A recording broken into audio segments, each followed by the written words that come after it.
Before watching the video, do subscribe my channel and hit the bell notification icon to get the instant updates.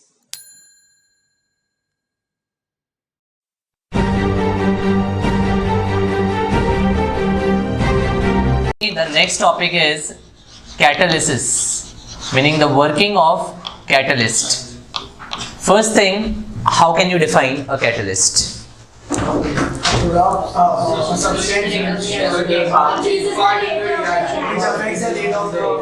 Firstly, a catalyst is a substance which increases the speed of reaction.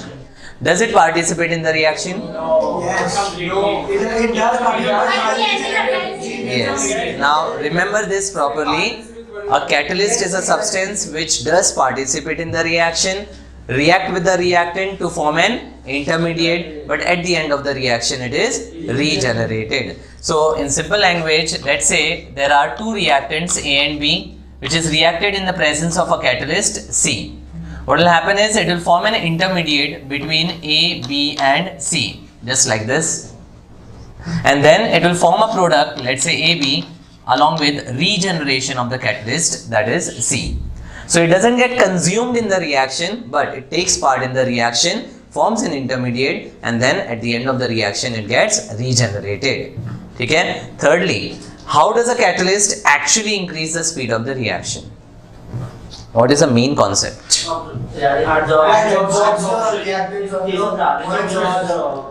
Obviously, there will be different mechanisms related to different catalysts.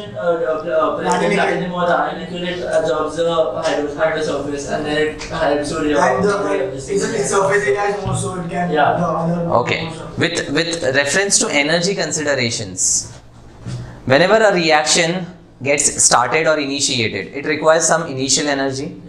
What is that called? Activation energy. So let's say this reaction is an exothermic reaction in which the heat will be liberated. So I draw a graph of potential energy versus progress of reaction. So initially there will be some stored energy for the reactants, let's say indicated by this point. As the reaction proceeds, the potential energy goes on increasing and reaches a peak or maximum value. This maximum value is actually related with the intermediate, and this intermediate ka energy is related with a name called transition state. Intermediate can also be referred as a transition state. Now once the product is formed, what will happen? The energy will decrease. So potential energy decreases, and if it is exothermic, the product energy will be more or less than the reactant. More. Exothermic, the heat is released. So product energy would be lesser than the reactants. Endothermic mein the heat is absorbed, na? So reactant will absorb some additional energy, hence the product energy would be greater than the reactant energy. But I am talking about exothermic reaction, so where the heat is released, meaning the product energy would be lesser than the reactants. This is how we can represent any exothermic reaction, and this is the product. Correct? The difference between the energy of the reactants and the products is called the enthalpy of reaction, which we indicate by delta H. And the sign for delta H in case of exothermic reaction is minus. Why? Because delta H is basically product energy minus reactant energy. Since this is lesser than reactant energy, obviously delta H is taken to be negative. And for endothermic, it would be taken as positive. Secondly, if I were to draw the endothermic graph, then the graph would have the peak energy of transition state, and then the energy would be above the reactant energy. Clear? These two graphs always remember. It's important. Now, the minimum energy which is required by the reactant to reach the transition state is actually called activation energy. So when we supply the energy to the reactant and the reaction gets initiated, that minimum energy which is required by the reactant to start the reaction and form the intermediate is called as the activation energy. Clear? So let's consider two curves. One is this, and second I represent like this. So this is, let's say, case 1. This is, let's say, case 2. Which will be faster? In which case the reaction would be faster? Second. Why? So who decreases the activation energy in the reaction? Catalyst. This is the main concept of catalyst. A catalyst is actually a substance which increases the speed of reaction by decreasing the activation energy. When it decreases the activation energy, it actually alters the path of the reaction. So let's say a reaction A to B can be done in 4 ways. But the shortest path would actually be the shortest activation energy relation path. And that shortest path is related with the catalyzed reaction, which is being catalyzed with the help of a catalyst. All of the reactions don't require catalyst. Yeah. But those reactions, those require catalyst, they will always have the decrease in the activation energy. So graph इसका those is not required. Normal graph रहेगा, फिर उसमें 2 cases नहीं consider करेंगे. Meaning this is uncatalyzed reaction and this is a catalyzed reaction. So whenever there is a catalyzed reaction, its activation energy would be lower as compared to the normal uncatalyzed reaction. So now coming back to the definition, a catalyst is that substance which increases the rate of reaction by decreasing the activation energy without being consumed in the reaction, but it does participate in the reaction, form an intermediate, and at the end of the reaction it is regenerated. Clear? I'll take some examples of the catalyzed reaction. SO2 oxidizes to form sulfur trioxide, and this is the main step in the formation of sulfuric acid by a well-known process called contact process. If you don't remember, it's okay. इसका details है अपने P block elements के syllabus में, but this is a main reaction of preparing sulphuric acid by an industrial process called contact process, wherein the sulfur dioxide is oxidized to form sulfur trioxide. This reaction can be catalyzed in the presence of NO or V2O5, vanadium pentoxide. I'm here using nitric oxide as a catalyst. Clear? Now SO2, the physical state is gaseous, O2 gaseous, NO is also gaseous, and SO3 formed is gaseous. Clear? So what NO does is it will participate in the reaction, will form some intermediate, and towards the end of the reaction it will get regenerated. There is a well-known process to prepare ammonia called Haber's process, in which N2 reacts with 3 moles of H2 to form 2 moles of NH3, all in the gaseous state. And this reaction is catalyzed by Fe and MO. So here Fe is in the solid state and MO is also in the solid state. What is the function of MO over here? It's a promoter. So what are promoters? Enhances the activity of catalyst. Enhances the activity of the catalyst. Now generally these solid catalysts work on the basis of active sites, or rather free valences available on the surface. So in surface chemistry with adsorption we have discussed now, at the surface the molecules have unbalanced forces because it is not attracted from all directions. So because of the unbalanced forces, it will try to attract the molecules in the vicinity and try to satisfy the valences. तो promoters actually क्या करते हैं, इन free valences को increase करते हैं, so that the amount of the gas or any substance adsorbed on the surface would be higher, and in that case the efficiency of the catalyst further can be enhanced. So a promoter is a substance which enhances the efficiency or activity of the catalyst. Clear? Now catalyzed reaction can be classified into 2 parts: homogeneous catalysis and heterogeneous catalysis. If the reactants and the catalyst are in the same phase, then the catalysis is called homogeneous catalysis. Homogeneous catalysis. And if the reactants and the catalyst are in the different phase, then it will be called as a heterogeneous catalysis. Heterogeneous catalysis. Clear? I'll just give you some examples. You tell me it will be classified into what? Close the door.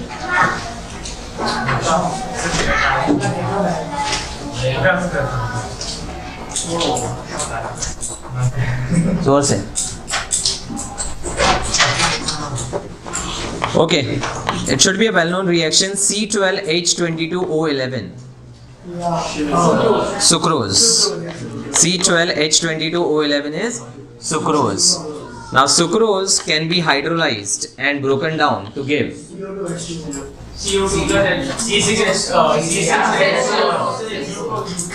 glucose and fructose.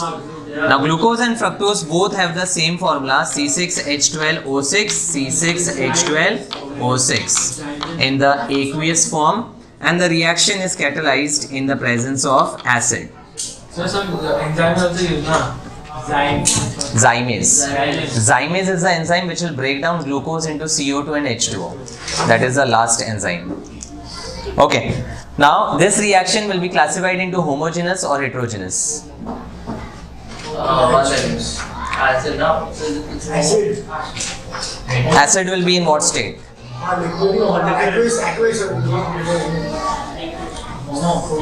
It will be in solution phase only, na? So here the reactants and the catalyst are in the solution phase. Hence, this will also be an example of homogeneous catalysis. Clear? So firstly, you need to understand how does a catalyst work. The main funda behind working of a catalyst is related to decrease in the activation energy and altering the path of the reaction in such a way that the reactant to product conversion would be faster. Secondly, there are two types of catalysis. One is homogeneous, other is heterogeneous. In homogeneous, the reactants and the catalyst should be in the same phase. Heterogeneous, they will be in the different phase. Promoters are that substances which increases the activity or efficiency of the catalyst. Clear? Now, apart from promoters, we also have catalytic inhibitors, which are also called as retarders, or they are also referred as catalytic poison. Inhibitors, catalytic poison or retarders are all referring to the same thing. Clear? So from the name itself, they are the substances which will inhibit the speed of the reaction. This can also be referred as negative catalyst. जो catalyst normally हम use करते हैं, they are all positive catalyst. So default word is catalyst. But inhibitors can be referred as negative catalyst because they decrease the speed of the reaction. In one reaction, we have already discussed about inhibitors. Lindlar's catalyst, the best example to be remembered.